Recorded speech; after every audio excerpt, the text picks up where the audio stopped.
hanggat may nagpapainom sa inyo, uminom kayo. Yung iba nga dyan hindi pinainom, uminom. Inubos pa yung pulutan.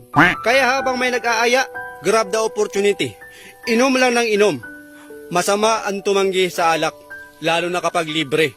Ikaw din, baka gumanda nga tayo mo niyan. Baka humaba ang buhay mo. Kaya hanggat may nag-aaya yung mga kaibigan mo na singgiro, go with the flow. Ha? Go with the flow. Pumunta ka, mapalad ka kung niyaya ka. Lagi mong iisipin yun. Yung iba kasi hindi na niyayaya kasi malakas mamulutan yun. Hindi pa nag-aambag. Kaya kung ikaw ay niyaya ng kaibigan mong lasinggiro, ha? Grab the opportunity.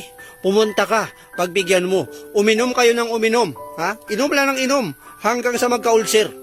Hanggat sa hindi pa naman sumasakit yung sikmura nyo, hindi pa naman sumasakit yung tagiliran nyo. Why not?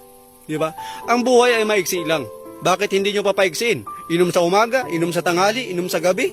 Diba? Ang mahirap niyan, kung niyaya ka lang, tapos ikaw pa yung pinabayad. Wow! Maraming nangyayaring ganyan.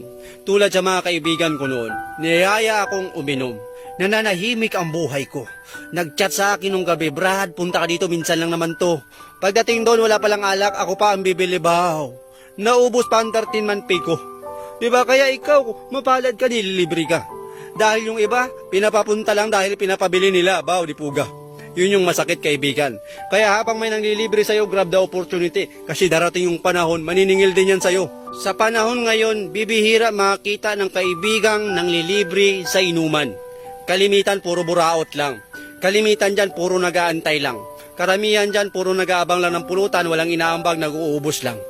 Yun yung mga kalimitan sa mga kaibigan ngayon. Hindi ko naman nila lahat, kaya kaibigan, hindi puga, hindi ka makaintindi ka ron, ma.